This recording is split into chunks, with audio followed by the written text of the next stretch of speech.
Salve, salve você que acompanha aqui o Diário de Pernambuco TV, de volta com mais um programa nesta semana para falar dos jogos importantíssimos envolvendo os clubes pernambucanos no Campeonato Brasileiro. Antes, agradecer aqui a presença de Osmar Cordeiro, da Super Rádio Clube, que vai fazer o programa de hoje. Tudo bom, Osmar? Tudo tranquilo, Marcos. Agradeço o convite para a gente falar bastante sobre futebol pernambucano e demais assuntos do Brasil que chamaram bastante atenção nessa semana muito agitada. Muito agito, muita polêmica, mas antes me conte um pouquinho como está a Super Rádio Clube. A Super Rádio Clube está bem demais, a gente está trazendo aí sempre as informações do futebol pernambucano, Sport, Náutico, Santa Cruz. Claro que o Santa está nessa dificuldade maior por estar sem calendário, mas sempre tem informação, Náutico e Sport brigando nos seus respectivos calendários, aí com muita informação, debate, como ouvinte, né? Já está acostumado a ouvir no som da pioneira. Até aproveito para agradecer aqui, mandar um abraço para o André Luiz, para o Iranildo e toda a turma da Rádio Clube. Bom, Osmar, você falou em polêmica e a polêmica da semana envolveu o Clube Náutico Capibaribe. Abri aqui a capa do jornal Diário Pernambuco. As polêmicas, né? De hoje, a manchete aqui, Caderno de Esportes, do Diário. Enquadrado certinho, Ixi. Bandeira vermelha e branca. Contextualizando para você que não acompanhou, mas o Náutico viveu uma semana muito difícil, Osmar, desde o empate, né, com o CSA, domingo passado, nos aflitos, passando pelo problema do Matheus Carvalho, né, da curtida, de uma crítica que ele fez. Ele curtiu uma crítica de um post que falava sobre o Fernando Marchiori, mas a maior discussão e o maior problema envolveu o Souza e o técnico Fernando Marchiori. Bateram boca, né? O Souza estourou o Marchiori no meio de semana, na quarta-feira. No dia seguinte, houve os alvirrubros trabalhando como bombeiros, né? Para apaziguar os ânimos, esfriar um pouco o clima. E ninguém saiu, Souza continua, Fernando Marchiori também. Como é que você viu todo esse problema, Osmar? E você acredita nessa bandeira vermelha e branca? Bom, se tinha uma hora que não podia acontecer um problema interno tão grave, né, que teve tanta repercussão como esse, é agora, né, que o Náutico está numa sequência de muitos empates, brigando para se manter dentro do G8 e tendo um Paysandu que vai vir envenenado, né, como diria o outro, para jogar contra o Náutico lá na Curuzu. Então, assim, toda essa questão envolvendo o Matheus Carvalho, que aí, foi sem querer, não foi sem querer, mas teve a curtida lá e ficou um certo atrito. E aí, exato. E aí o atrito bem maior, a questão com o Souza, né? Então, ficam muitas incógnitas, muitos porquês isso acontecer no Náutico. Vai ficar o Fernando Marchiori e o Souza no Náutico, pelo menos de momento os dois ficam, mas como vai ser a sequência do Náutico com esses dois no comando? Porque assim, pode até o elenco, o time Náutico, Clube Náutico Capibaribe, tá junto, unido agora, focando na próxima página o acesso. Mas claro que ficam algumas rusgas, ficam algumas arestas mal resolvidas dentro de tudo isso. E aí ver se isso aí não pode impactar futuramente no não acesso ou quem sabe uma não classificação. Entrando mais, se aprofundando um pouco mais nessa discussão, chamou a atenção como o Souza estourou, né, com o Marchiori, né? Realmente informações que a gente tem de xingamentos, né, de realmente ele bateu de frente com o treinador e assim, titular absoluto do time, um dos destaques de contrato renovado, né? Um dia após o contrato dele ser renovado, ser anunciado, né, no vídeo a renovação de contrato, porque já era um pouco antes, né, que o Náutico tinha renovado, mas aconteceu tudo isso entre Souza e Marchiori, que chamou até a atenção, inclusive, pelo que foi noticiado, do elenco, né? O elenco até ficou surpreso com a tamanha revolta do Souza. Claro que tiveram aqueles que o apoiaram, tiveram aqueles que não o apoiaram, e por isso até fica essa divisão interna no Náutico. Porque assim, o Souza vive uma boa temporada. Ele voltou para o Náutico no passado, não foi bem. Ele e o Vitor Ferraz quiseram continuar no Náutico, houve o acerto, houve o ajuste. Os dois fazem uma boa temporada, o Souza ainda, para mim, melhor do que o Ferraz. E estoura dessa forma, né? Então foi realmente muito estranho o que aconteceu. Mas agora, Osmar, acho que o importante é de fato o que você falou, né? Realmente, esse pacto que foi firmado realmente seja um pacto que tenha o principal, o bem maior, o Náutico, esse acesso do Náutico. Não pode ser só de momento, né? É preciso realmente que esse entendimento seja até o final, porque é uma reta final da primeira fase da Série C e o Náutico passando não vai ter o quadrangular. Justamente, se o Fernando Marchiori teve problemas de elenco, né, para administrar peças nas outras equipes que ele passou, isso é até citado por torcedores dessas outras equipes, e o Souza, a grande estrela do Náutico, o jogador mais tarimbado do Náutico junto ao Vitor Ferraz, se sentiu prejudicado de alguma forma, até citando a questão do Alisson também, um amigo dele. Isso aí tem tudo que ficar para trás, a questão de bastidor. Claro que uma rusga ou outra fica, mas dentro do campo tem que prevalecer o Náutico, tem que prevalecer a vontade de vencer, de permanecer pontuando, aquele lema que o Marchiori tinha trazido para o início da temporada, que ele chegou, né? Que até se aplicou, o Náutico empatando fora, vencendo até em casa, depois até deu uma oscilada maior. Mas assim, é um Náutico que tem que ser competitivo e buscar vencer jogos. Esse é o lema, porque assim, não dá para pensar tanto em jogar bonito e não dá para pensar tanto em como está o bastidor. Se o Souza vai fazer um gol, vai abraçar o Marchiori, se o Matheus Carvalho vai entrar, vai abraçar o Marchiori. Não é para pensar nisso, é para pensar um jeito do Náutico ganhar. E aí vão precisar estar na mesma página, ao menos dentro do campo, os atletas no comando do técnico Marchiori. Uma coisa é certa. O torcedor do Náutico vai ficar muito mais vigilante em relação a isso também, né? O torcedor do Náutico já vem sendo muito crítico. Os empates que você citou aí contra o Remo e depois contra o CSA nos aflitos, houve vaias, né? Até um copo foi arremessado contra o Remo no Marchiori. Quase bateu nele. Eu acho, principalmente contra o CSA, Osmar, que foi o último jogo, semana passada, eu acho que as vaias foram mais pelo contexto, né? Da situação, dos 2 jogos fora, mais o jogo contra o São Bernardo, e o Náutico sem acumular aquela gordura, porque o Náutico jogou bem contra o CSA no primeiro tempo. Né? O goleiro do CSA foi o nome do jogo na etapa inicial. No segundo caiu um pouco de rendimento, mas acho que as vaias foram muito pelo contexto. Segundo empate seguido em casa, o time ficou meio que estacionado no meio do G8, com 2 jogos fora, Paysandu e Brusque, encerrando com São Bernardo em casa. Acho que foi mais nesse contexto. Mas talvez o contexto tenha sido o que revoltou o torcedor, porque fazendo lá o jogo, estava na reportagem, o Náutico teve 6 chances assim. O Náutico teve 6 chances claríssimas de abrir o placar e faltou um pouco mais de competência. Claro que o goleiro teve totais méritos. O Dalberson, nome até um pouco complicado. Mas o Náutico podia ter feito 3-0 com tranquilidade no primeiro tempo, não fez. E aí no segundo caiu muito de rendimento. E aí fica todas aquelas questões. Se Mangabeira impactou ele não ter entrado de início, até entendi de uma certa forma a explicação do Marchiori. A saída do Souza, que é bem verdade, que de umas 3, 4 partidas não vem atuando como atuava anteriormente, não está sendo aquele protagonista que ele já foi. Ligando essa questão da renovação do Souza, que o Osmar falou, que foi acertado anteriormente, o Rodolfo disse que foi porque o mercado veio atrás do Souza. O Souza foi tão protagonista alguns jogos, fazendo gols, dando assistências, que o Rodolfo disse que ele teve que renovar o contrato sem ter perdido o jogador. Você vê aquela sequência, que ele faz aquele golaço de falta contra o Volta Redonda e depois faz 2 gols e 2 belos gols contra o Confiança também, o mercado abre os olhos para o Souza. Ao que parece, ele cedeu para ficar no Náutico, então deveria estar tudo resolvido. Eu acho que não deve ser, ao menos eu prefiro acreditar que não é algo do Souza por essa questão, tá arrependido, enfim.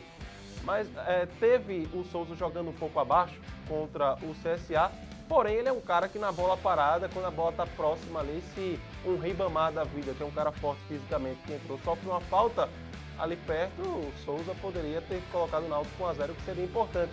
Então ficou essa chateação também por parte da torcida, mas claro que isso tudo complica o ambiente do Náutico, mas tem que virar passado e tem que virar página. E uma das chances que você falou foi do Souza, né? A bola veio no primeiro tempo, ele chutou de primeira, a bola passou raspando na trave. Essa o Dalberson não pegou, essa ele contou com a sorte de a bola ter passado. Foi. Raspou na trave. Vamos continuar falando do Náutico, Osmar, mas falar agora mais do jogo, né? Você acha que a classificação do Náutico na próxima fase passa por esse jogo com o Paysandu mesmo? Eu diria que a classificação do Náutico passa muito por pontuar em mais de um ponto fora de casa. Tem uma sequência de 2 jogos fora E aí o Náutico vai precisar, se o Náutico consegue 2 empates e, claro, vencer o jogo em casa, né, com o São Bernardo. Vencer o jogo com o São Bernardo, o último, é primordial. Mas aí o Náutico vai precisar empatar com o Paysandu e Brusque ou vencer um dos 2 jogos para ficar tranquilo. Eu acredito que 29, 30, mas assim... 29 seria um empate e vitória. Mas ali... É garantia bom 30. 29 e 30. Eu acho que 30 seria um número mais preciso, que aí no caso seriam 2 empates ou um empate e uma vitória fora seria um cenário espetacular para o Náutico. Claro que 29, 28, existem essas contas, mas na matemática, para o futebol, é melhor contar com a tábua mais alta possível. Então, assim, buscar um empate contra o Paysandu não é impossível. Claro que o ambiente prejudica um pouco, mas não é impossível. A gente sabe que o Paysandu está com o Náutico na garganta, Hélio dos Anjos também está com o Náutico na garganta. Mas, assim, não é impossível arrumar o ponto lá. O Náutico arrumou contra o Operário, contra outras equipes que estão lá em cima. E pontuar contra o Brusque também seria interessante. E para isso, claro, vencer o São Bernardo. A conta é mais ou menos essa. Pontuar, para mim, em mais de um ponto fora, seria importante, somar ao menos 2 pontos fora e conseguir a vitória em casa. É um cenário assim, para o que o Náutico tem, seria o mais possível desse jeito. Mas claro que não vai ser fácil esses 2 pontos fora, como também o São Bernardo na última rodada vai ser difícil. É um páreo duro para o Náutico e é uma tendência grande essas últimas rodadas, como a gente está vendo, terem muitos empates. Como é que você imagina que o Náutico deve se comportar naquele caldeirão da Curuzu, né? Assim, boa parte dos ingressos já foram comercializados com a torcida do Papão. Tem esse ingrediente todinho que você falou, né? Da questão daquele jogo de 2019, da Série C, do Voaden, que o Hélio era o técnico do Paysandu. Depois, interessante essa história, né? O Hélio era técnico do Paysandu, aí vem pro Náutico, faz um ótimo trabalho no Náutico, sai da forma como saiu, né? Sai 2 vezes, né? Primeiro sai, volta, e aí consegue salvar o time do rebaixamento naquela ocasião, e depois sai, e aí de novo virou um desafeto, segundo próprias palavras do Hélio, do Diógenes Braga, né, presidente do Náutico. Tudo isso na Curuzu domingo, Osmar. Vai ser um clima tenso para o Clube Náutico Capibaribe. O Hélio dos Anjos deve estar desde segunda-feira já motivando o elenco. Não sei, mas eu acho que vai ter uma premiação maior por esse jogo, alguma coisa assim. Hélio dos Anjos vai estar no vestiário tentando envenenar os jogadores, porque essa é a chance. Porque realmente, para o cenário do Paysandu, esquecendo essa rivalidade com o Náutico, precisa pontuar ao máximo, porque se a tábua do Náutico, que a gente está falando, de 5 pontos, o Náutico é o atual 6º colocado, o Paysandu, que está abaixo do Náutico, é uma tábua ainda maior de pontuação. Então, se a gente conta 5 para o Náutico, contaria o quê? 7 para o Paysandu. Então, assim, é fundamental para eles também uma vitória, até por jogar em casa. Então vai ter esse ingrediente pesadíssimo no próximo domingo. E os dois, vale lembrar, vem em boas sequências. O Náutico com alguns empates e o Paysandu não perde 5. Então são times que o Náutico, antes do Marquinhos chegar, patinou ali na zona fora do G8, né? Entrou no grupo dos classificados. O Paysandu esteve flertando com a zona de rebaixamento, teve a reação com o Hélio dos Anjos. Então é um jogo muito disparado, né? Assim, acho que é um dos principais jogos. Quando se viu o calendário da Série C, Paysandu e Náutico fora, e esse aqui vai ser um jogo complicado. E aí depois Hélio sai da Ponte Preta e vai para o Paysandu, time que ele era técnico de 19, justamente que aconteceu aquele jogo que culminou no acesso do Timbu. Sabiamente, né, o Hélio deu entrevista com um tom lá em Belém, para cá, para os veículos pernambucanos, com outro tom. Mas sem dúvida é um grande personagem, talvez o maior personagem desse jogo envolvendo o Paysandu e Náutico, que você acompanha na Super Rádio Clube, no próximo domingo, e também nas redes sociais do Diário de Pernambuco, também no impresso, jornal impresso, também no site do DP Esportes. Mas creio que na beira do gramado, o tom que ele vai estar não vai ser muito tranquilo, não. Isso aí é quase uma certeza. Você entende? Você entende? É. Bom, passado, falamos tudo aí de Náutico e Paysandu, vamos virar a página agora e a pauta para o esporte, né? O esporte que teve também uma semana agitada fora de campo, Osmar, também, por conta do julgamento do Igor Cariús, né? Surpresa para muita gente no esporte, principalmente. Havia grande expectativa dele ser absolvido em mais uma acusação de participação no esquema de manipulação de resultados nas apostas esportivas, porque já tinha sido absolvido em outras oportunidades, mas não foi absolvido, pelo contrário, foi punido na segunda comissão disciplinar do STJD com um gancho pesadíssimo de 540 dias. Um dos jogadores, dentro dos vários, né, que foram julgados, já tem uma das maiores punições. Então, assim, você até fica se questionando a continuidade do Igor Cariús, não só no esporte, no futebol também. Porque, assim, claro que eu até concordo que o esporte fez certo, mesmo vendo todas as acusações que tinham anteriormente, de acreditar no jogador, de esperar todo esse tempo, de dar a prova do julgamento, que por 2 vezes mostrou que ele era inocente, mas ao que parece também olharam o jogo errado. Agora, vendo lá o jogo contra o Atlético Mineiro, se não me engano, aconteceu o fato, e aí se num recurso manter essa punição, acho que o Igor Cariús sai do esporte e fica difícil ele conseguir outra coisa como jogador de futebol. Vai ser um longo período, né, de atividade. Alguns torcedores do esporte já questionam se já era para o esporte dar um acordo agora. Você tentaria já um acordo agora com o Cariús ou esperaria esse recurso? Eu acho que espera o recurso, já conversa ali, fala, ó, se o recurso for favorável a você, se tiver alguma coisa que permita com que você jogue, que acho bastante improvável, né, sair de 500 dias, de mais de 500 dias para ser absorvido, é algo bastante improvável. Mas se isso acontecesse, ok, se tivesse uma conjectura, o esporte acreditou tanto no jogador até aqui, dá para esperar o recurso, mas aí depois desse recurso, eu acho que aí não dá para esperar mais. Você pode até colocar ele treinando afastado, talvez dar uma punição, um gancho ali de uma dúvida, né? Mas depois disso não dá mais não para o Cariús. O esporte vai esperar, né? Também acho que deve ter alguma participação no recurso que a defesa do Cariús vai impetrar, e aí vai continuar dando todo o suporte ao jogador, mas é uma situação que vai ser resolvida mais para frente, uma situação muito embaraçosa, sem dúvida alguma. Como embaraçosa vai ser, o esporte entra em campo desta sexta, né, contra o Tombense em Minas Gerais pela Série B, o esporte que lidera a competição. Agora, esse lado esquerdo do esporte, o Edson vai precisar mudar, né, porque logo no final do mês o Juba também sai. Então, o Juba e Cariús, que formaram essa dupla pelo lado esquerdo, uma dupla fortíssima, aliás, pelo lado esquerdo do ataque do esporte, o Cariús na lateral, mas o Juba mais à frente, mas o Cariús sempre subindo muito. Essa formação não existe mais, né? O Juba vai sair para o Bahia e o Cariús está suspenso. Como é que você acha que tem o Rosales, né, que chegou, e também o Chico, que pode jogar pela esquerda, o Filipinho, o Pegon, né, que já pode ajudar, já pode jogar. Como você imagina, como é que se desenha esse novo lado esquerdo do esporte? Eu já acreditava que o esporte mudaria seu estilo de jogo quando anunciou o Diego Souza, né? Quando você anuncia Diego Souza, você imagina que dá para parear ele com Wagner Love para fazer essa dupla de ataque, a embaixada do amor que o torcedor do esporte tanto espera ver jogando junto. Mas aí falando desse lado esquerdo, que foi o principal ponto, né, principalmente na Copa do Nordeste ali, as triangulações, ora com Jorginho ou Love caindo pelo lado esquerdo com Juba e Cariús jogando muito bem, vão, claro que deixar o esporte nesse momento e vão ser prejudiciais. É óbvio, mas assim, o esporte está num momento tão bom, as coisas estão dando tão certo, que dá para acreditar que você trazendo outro cenário dê certo também. Então eu acredito que alguma peça do meio campo vai acabar saindo, até esse ponto aí vai mudar uma certa conjectura da formação tática do esporte, por ter esses dois atacantes de referência, né, que são Love e Diego Souza, e aí você pode utilizar um Peglo de um lado, o Edinho do outro, enfim.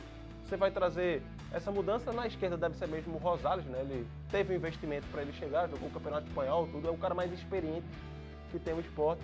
Então eu acho que fica nessa ideia. Lá falando do esporte, você me deu o gancho para mostrar o vídeo que o esporte soltou do Rosales, né? E o primeiro take, Osmar, é logo ele do Cristiano Ronaldo. Né? Um belo vídeo. Ele que jogou no futebol espanhol, e aí abre o vídeo justamente com ele enfrentando o CR7 nos tempos de Real Madrid.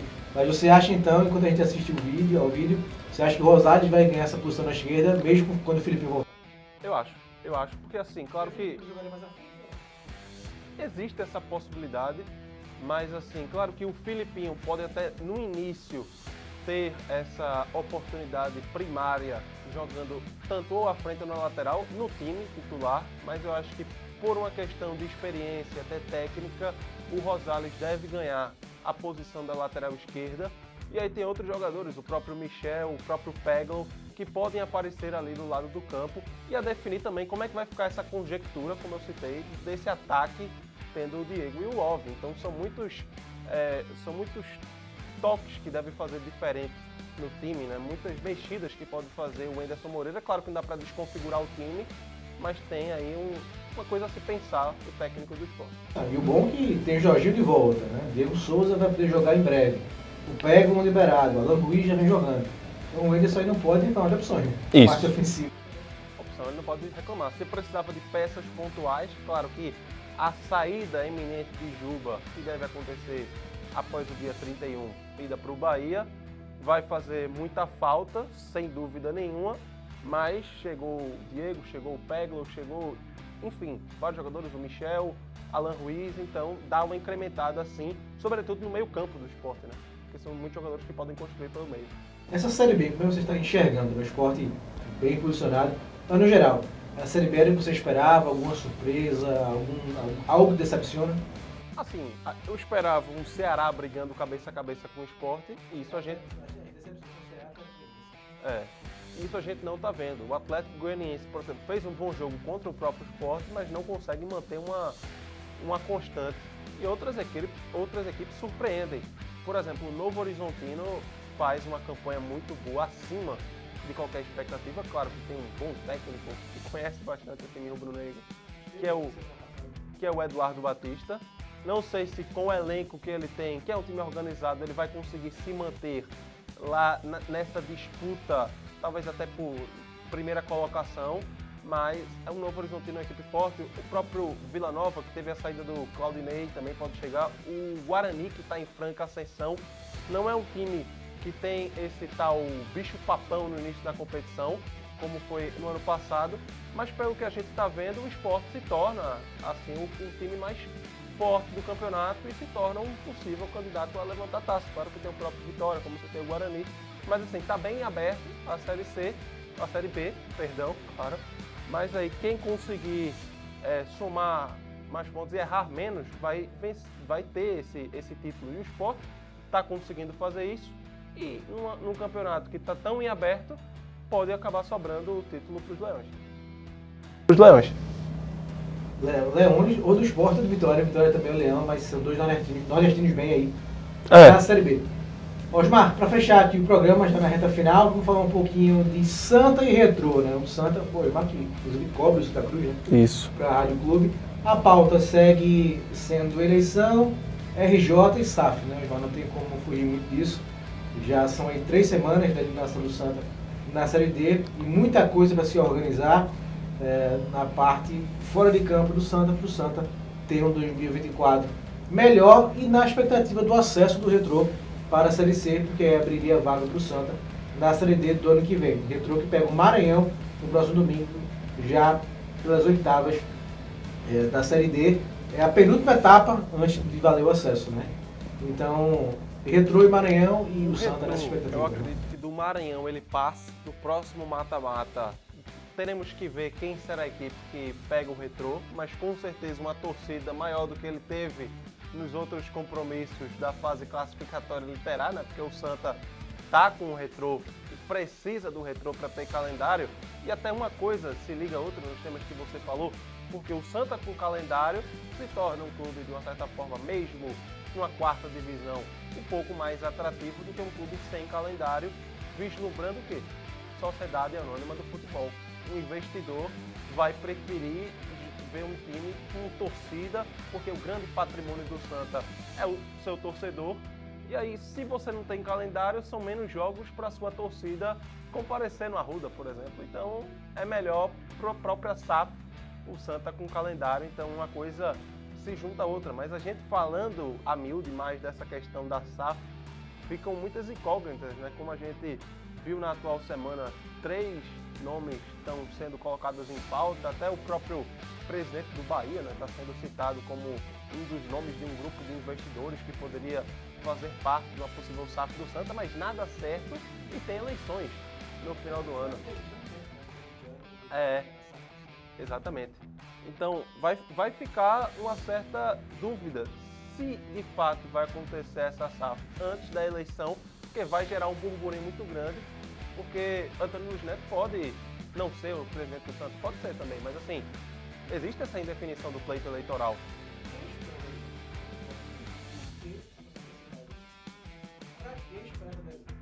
Então, essa é uma dúvida que eu tenho também, porque até por uma questão de recuperação judicial e outros pontos, seria mais coerente para o Santa Cruz fazer uma eleição em outubro, em outro período, mas tem toda uma questão de operacionalização para isso acontecer, e aí é difícil antecipar de dezembro para tantos meses antes, e também tem a questão que o mandatário do clube, ele que pode autorizar essa questão, e tem que ver se ele está favorável a fazer com que a eleição saia de dezembro para um tempo anterior. Só explicando, o Osmar falou da questão do retorno da próxima fase, porque a próxima fase vai depender dos classificados, e aí a pontuação, né? Isso. A ordem do campeonato, do que fizeram até agora no campeonato, para ver primeiro contra o oitavo, melhor campanha contra o oitavo, melhor campanha. O Retrô, por assim enquanto, vai. é a quinta melhor campanha, né? Então, se ele vencer os 2 jogos, pode não ser mais a quinta, ou a quarta melhor campanha pode ser eliminada também. Tem vários pontos. Então soltaremos os confrontos das quartas de final quando tivermos todos os classificados para ver a ordem de pontuação e classificação. Bom, para encerrar, Osmar, obrigado pela tua presença. Eu que agradeço. Bacana mesmo o papo. Vamos encerrar, rapaz, com um vídeo do Rei de Pernambuco, que agora vai jogar futebol americano. Está aqui também no nosso diário de Pernambuco. Vai ser kicker. Vou achar aqui só a página correta, tá aqui na contracapa do DP de hoje. Rei de Pernambuco agora na bola oval, também Carlinhos Bala no Recife Mariners. Que figura, hein, meu irmão? Vamos ver se ele acerta alguns chutes e ajuda o Mariners a vencer alguns jogos, quem sabe. Pronto. Valeu, Osmar. Você também que nos acompanhou. Fique aí com o vídeo do Carlinhos Bala dando um recado agora no futebol americano. Semana que vem estaremos de volta. Valeu, abraço. Meu irmão, isso de jogar futebol não dá pra mim mais não. Vou viver novos ares.